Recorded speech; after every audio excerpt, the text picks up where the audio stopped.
নমস্কার, আমি মিলন স্যার, পাল একাডেমি সেন্টারে তোমাদের সকলকে জানাই স্বাগত।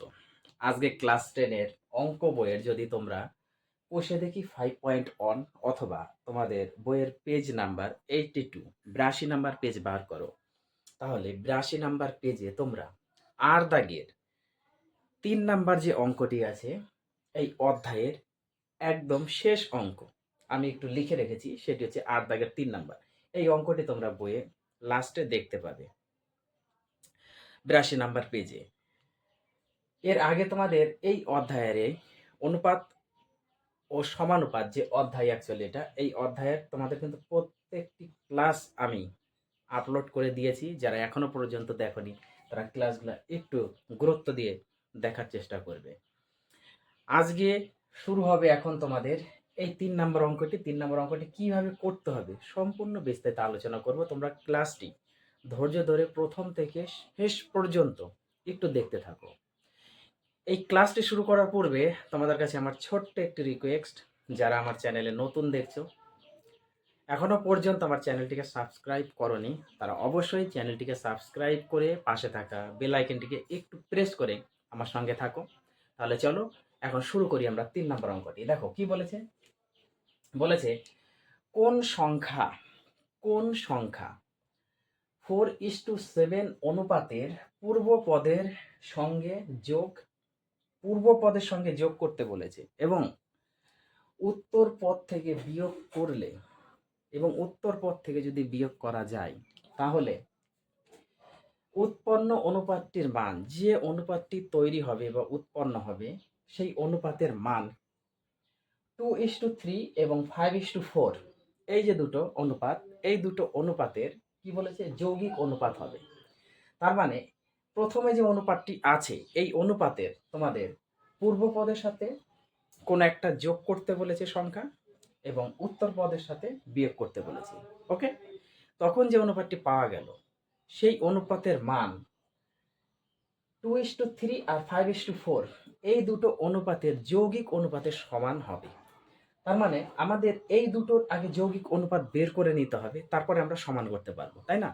আবার প্রথমে কিন্তু কোন সংখ্যা বলেছে আমরা সেই সংখ্যাটি জানি না, সেই সংখ্যাটি আমাদের ধরতে হবে। তাহলে প্রথমে আমরা একটু ধরে নিই বা মনে করি সংখ্যাটি এক্স। ওকে, মনে করি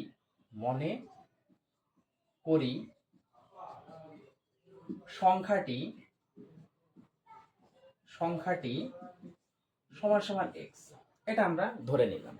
এখন আরেকটা জিনিস আমাদের এখানে বের করতে হবে, সেটা কি? এই যে 2:3 আর 5:4 যে আছে, দেখো 2:3 আর 5:4 এই দুটোর যৌগিক অনুপাতটাকে আমরা বের করি। অনুপাত দুটির যৌগিক অনুপাত হবে যৌগিক অনুপাত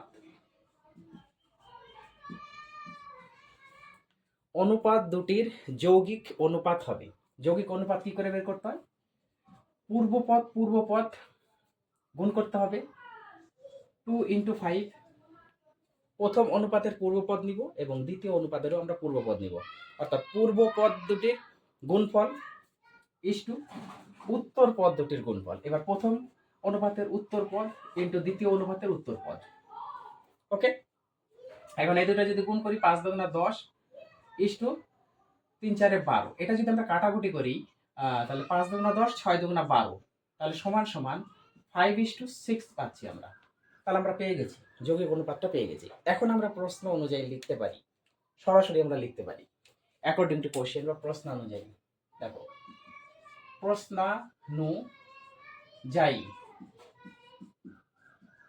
প্রশ্নানুযায়ী আমরা কি লিখতে পারি? পূর্বপদের সাথে কি বলেছে? পূর্বপদের সাথে যোগ করতে বলেছে ইস্টু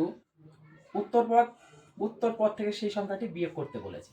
তাহলে পূর্বপদ হচ্ছে 4, তার সাথে সেই সংখ্যাটা আমরা যোগ করব যেটা x ধরেছি, ইস্টু উত্তর পদ থেকে সেই সংখ্যাটা বিয়োগ করতে বলেছে। যখন করব তখন যে অনুপাতটি পাওয়া যাবে সেই অনুপাতের সাথে আমাদের এই অনুপাতের মানটা বলেছে সমান, তাই না? তাহলে 5:6 পরিষ্কার।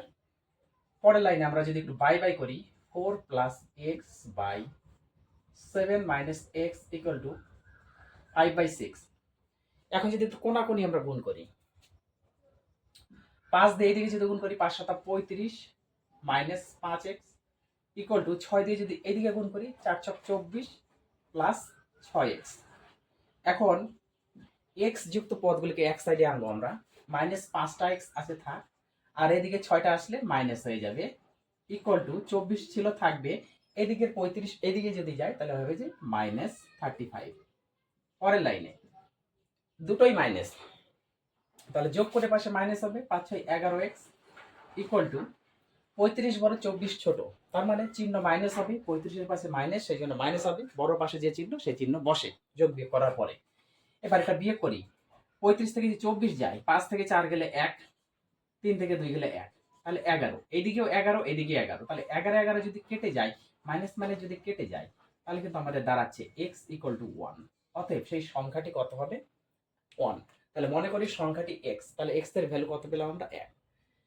তাহলে আমাদের অ্যান্সার কিন্তু বেরিয়ে গেছে যে কোন সংখ্যা এত অনুপাতের পূর্ব পদের সাথে যোগ এবং উত্তর পদের সাথে বিয়োগ করলে উৎপন্ন অনুপাতটির মান এত ইস্টু এত এবং এত ইস্টু এত যোগী অনুপাত হবে, তার মানে সেই সংখ্যাটি 1। অতএব সংখ্যাটি আমরা একটু লিখে দিই, অতএব সংখ্যাটি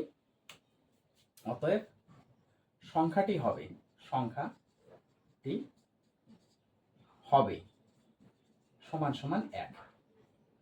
এইবার বলো তোমাদের কার কোথায় প্রবলেম আছে এই অঙ্কটি নিয়ে? আশা করি তোমরা যদি ক্লাসটি প্রথম থেকে শুরু করে লাস্ট পর্যন্ত দেখতে থাকো, আমার মনে হয় না যে এই অঙ্কটিতে তোমাদের কারো কোথাও সমস্যা থাকার কথা। যদিও তোমাদের কারো কোথাও সমস্যা থাকে অবশ্যই আমাকে কমেন্ট বক্সে কমেন্ট করবে, আমি দেখব।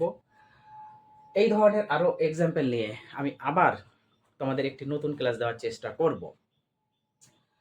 সর্বশেষে তোমাদের কাছে আমার আরেকটি ছোট্ট রিকোয়েস্ট, যদি এই ক্লাসটি ভালো লেগে থাকে তাহলে অবশ্যই তোমরা একটা লাইক দিতে ভুলবে না। এবং প্রথমেই আমি বলেছি যদি কারো কোথাও সমস্যা থেকে থাকে তাহলে অবশ্যই তোমরা আমাকে কমেন্ট বক্সে জানাতে পারো, আমি দেখব, প্রত্যেকের কমেন্ট চেক করব কার কোথায় কি সমস্যা হচ্ছে। আমি এই ধরনের এক্সাম্পল নিয়ে আমি আরও ক্লাস আপডেট দিয়ে দিব। যাই হোক, তোমরা এই ক্লাসগুলি একটু মনোযোগ দিয়ে প্র্যাকটিস করো। এই অধ্যায়ের কিন্তু আজকে শেষ অঙ্ক ছিল, প্রত্যেকটি অঙ্ক হয়ে গেল তোমাদের কষে দেখি 5 পয়েন্টের অনের, এখান থেকে মাধ্যমিকে একটা অঙ্ক হলেও থাকবে। এই অধ্যায়টা একটু প্র্যাকটিস করো, ওকে? তাহলে আবার আসবো তোমাদের সাথে আমি পরবর্তী পার্ট নিয়ে। আজকের মতো আমি এখানে শেষ করছি।